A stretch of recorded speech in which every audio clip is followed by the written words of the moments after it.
All right, Hag Sameach.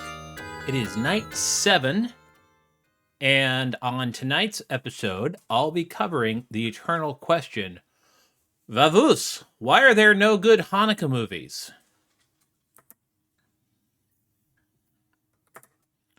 So first, the candle lighting.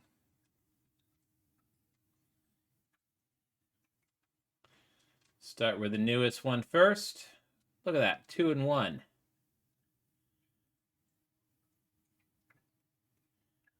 Gotta get the wick, make your own John Wick jokes. Come on, you can do it. I'm gonna wait until they're all lit and going off the... There we go.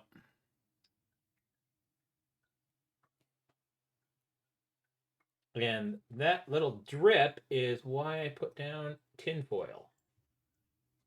Oh, look, I got a cat. He Willow. has just been fed. But there is candles about, so I don't think you should be up here while the candles are lit. You want to help me with say the bracha? Baruch atah Adonai Eloheinu melech haolam asher kitshanu b'mitzvotav v'tzivanu lahalik neshel Hanukkah. That's right, I can't move my cat with one hand. I have to do two. All right. Blessed are you, Adonai, our God, sovereign of all, who halivats with the mitzvot commanding us to kindle the Hanukkah lights. So, I will be playing Willow because it's a good movie, and I'm going to be talking about movies. And I am currently upset with Disney for making I'm not upset for them making an awesome Willow TV series. And by the way, I thought it was actually really good. But then they canceled it and then deleted it. And they deleted it so they wouldn't have to pay the creators and also for taxes. And so the Willow arcade game made by Capcom, it's also really good. And it's never been ported to anything. But there is a open FPGA version for the Analog Pocket, and you can also play it on MAME. So, why are there so few Hanukkah?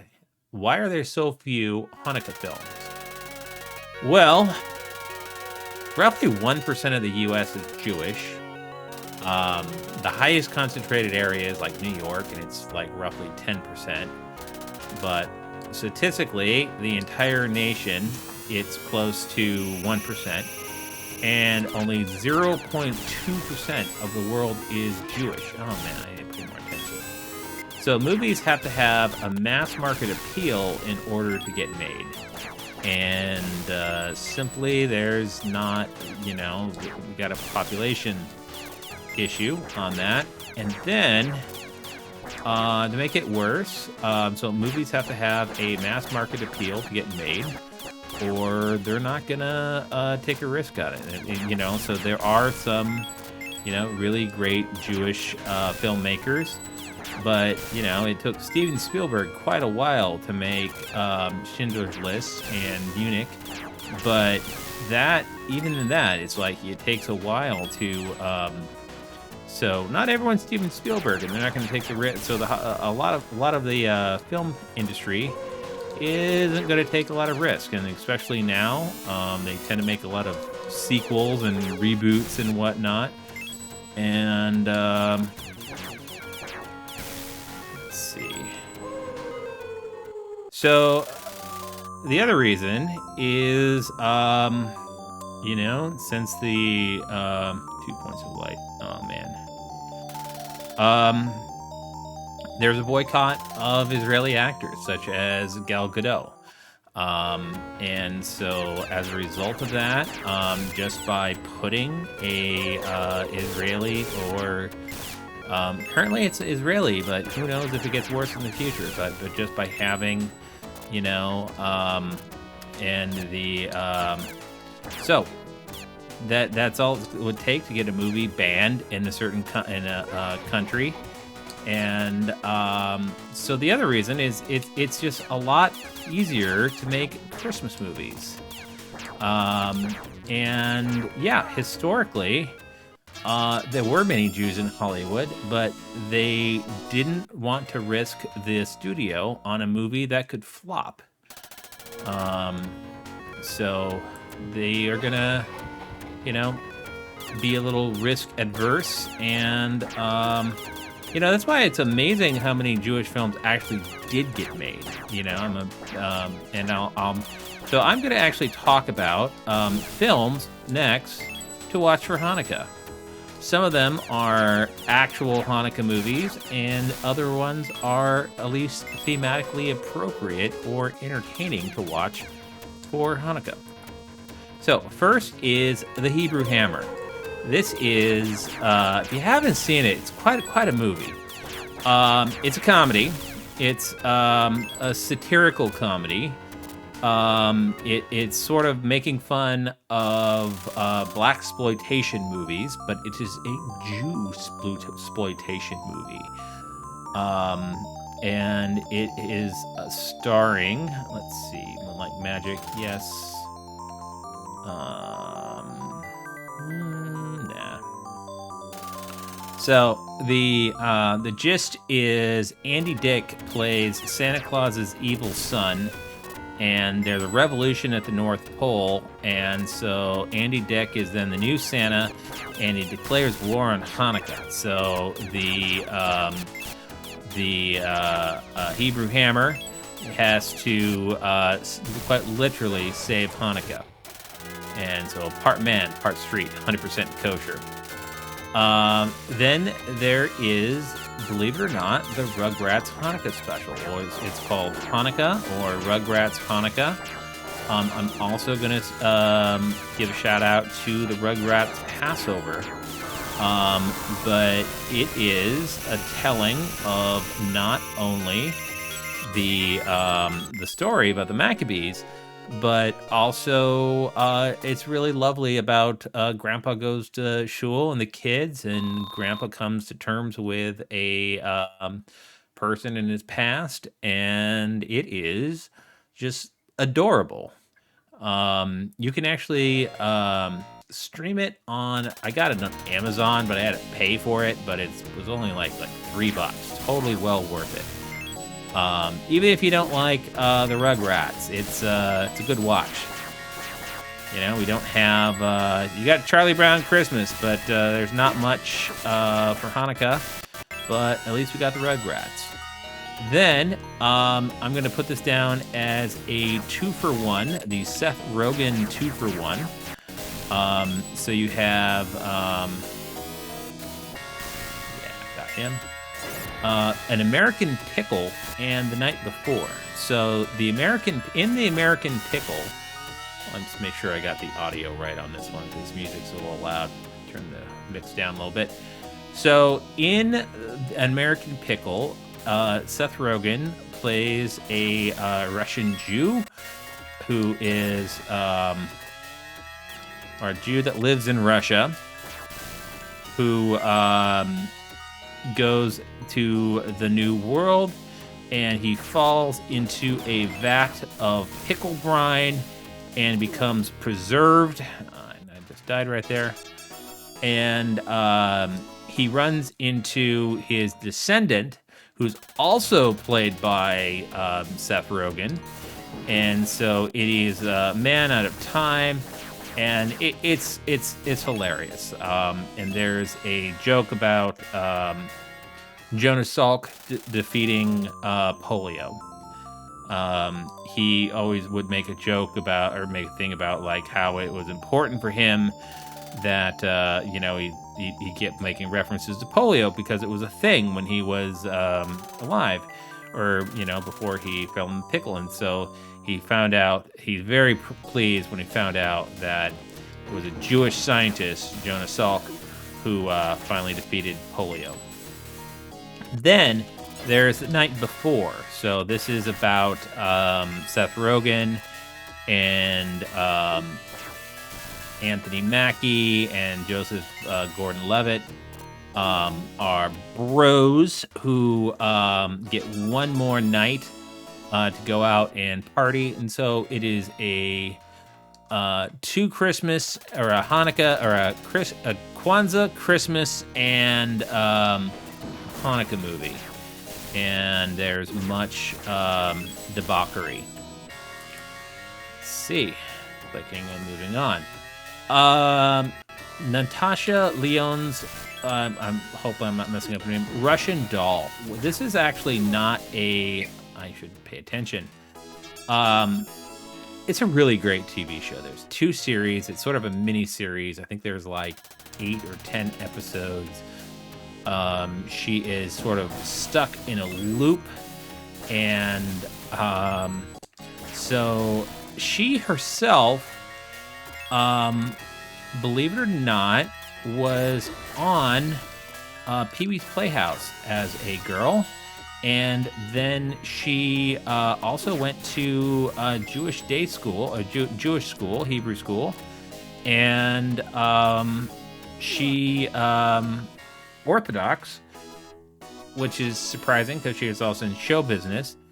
She ran into problems there. So on Russian Doll, she sort of found out that her apartment used to be a yeshiva, where which is a Orthodox religious school where individuals will sit and study the Talmud and Torah all day, every day. And then he's like, you're like just like partying in an old yeshiva school. And so she literally, I'm not going to give it away, but there's themes of redemptions and accounting for one's sins, and so she actually does pursue talking to a rabbinical supervision. So then there's an actual honest-to-God Hanukkah movie, and it's on Disney Plus, called Full Court Miracle. Based on a true story, who knows how much of that is actually real, about a Jewish school who has a new coach who leads the boys basketball team to victory. And it's actually, sounds a little schmaltzy, and it is actually set at Hanukkah. So it's one of the apparently non-cringeworthy movies to watch for Hanukkah, and so I had to put it on here. Then I sort of have a complicated relationship with Adam Sandler. Some people love his work. I find, he's a bit of a controversial figure, not quite up there with Jackie Mason and other Jewish comedians, but I pretty much like his old work, but a lot of his new work is, I'm not getting, it's Hanukkah. I don't want to get into the Adam Sandler conspiracy theory that he makes movies to line the pocket of his friends. But 8 Crazy Nights definitely is not one of those. He actually is an animated movie about Christmas and Hanukkah. And like I was saying, that if you want to get a movie made about Hanukkah, you can put it in there, but you also got to get in some Christmas on there too. And the other one is The Rabbi's Cat. The Rabbi's Cat is one of my favorite movies. It is based on a graphic novel, a French graphic novel about a rabbi, and I think it's around the early 19th century, early 20th century, and he lives in Morocco, and he has a cat, or a daughter who has a cat, and then the cat eats a parrot and learns to talk, and he lies about it. So the rabbi thinks that the talking cat is a bad influence on his daughter. And so the cat, which gets in arguments with the rabbi about God and the nature of things, wants to get back into the good graces of the rabbi. And so he basically wants to be bar mitzvahed. And so he wants to accept the commandment, be a good Jewish cat. And the rabbi is like, we don't bar mitzvah cats. And so it is, so they basically go into a quest across Europe or across Africa. And it's, I don't want to spoil it, but it's a really great movie. And animated, looks quite lovely. And it is the rabbi's cat. There's not many films you can think of involving talking Jewish animals. What, did I not? Okay, good. I wanted to continue. And then Disobedience. So, a lot of my previous selections were really dude heavy, so I wanted to put one in there. I also had Russian Doll. So Disobedience is a sort of a scandalous romance about two Jewish women that apparently had a little bit of a fledgling romance in earlier, and then they become adults and come back together.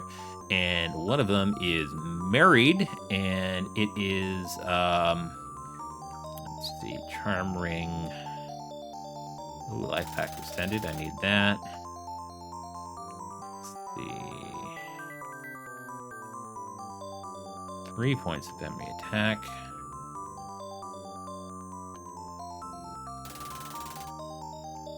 So the crazy thing about this is this movie, not only is it a little, I'm surprised that it got distributed and was as popular as it was. I mean, I was in Walla Walla, Washington, and you could actually get this movie from Redbox, from a DVD kiosk vending machine.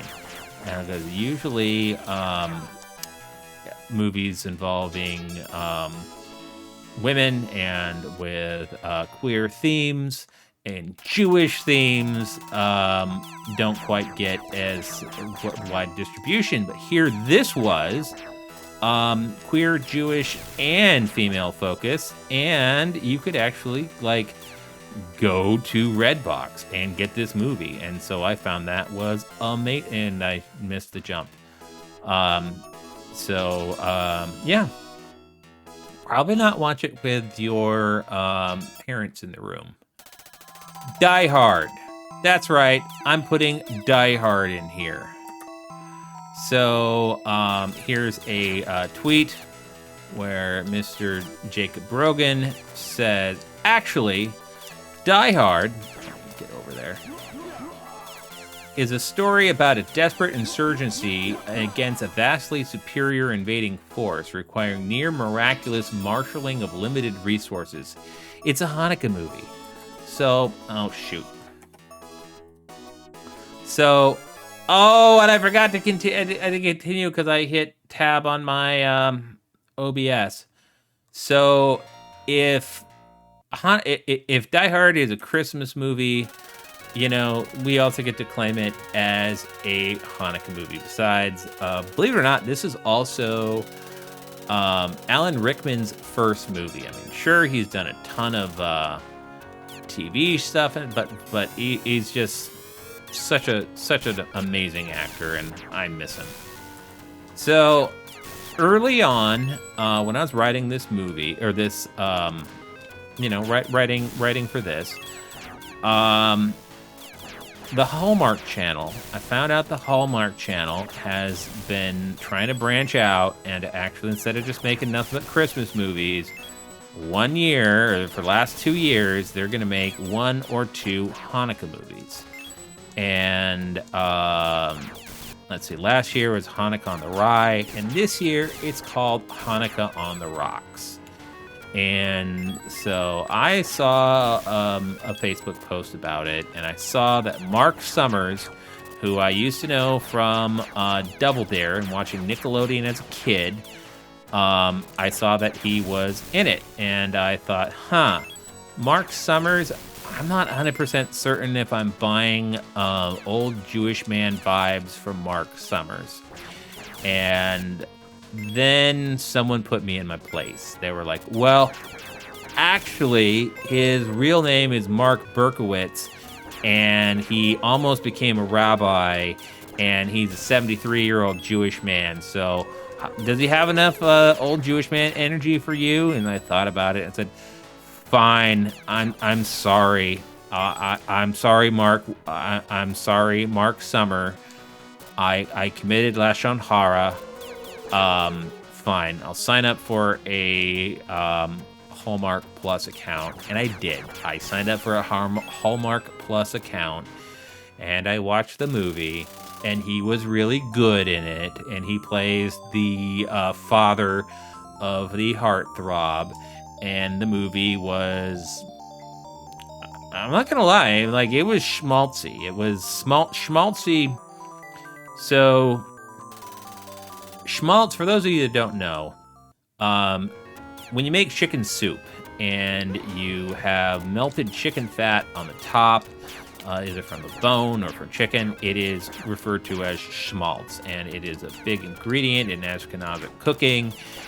But we think, oh, so schmaltzy. It is like, yep, it is rich and a little bit cheesy, but that is sort of the Hallmark Channel. One of the ladies at my old shul who passed away, I found out that she used to love the Hallmark movies and Christmas movies. So she probably passed away before they started making real honest to God. I'm running out of time.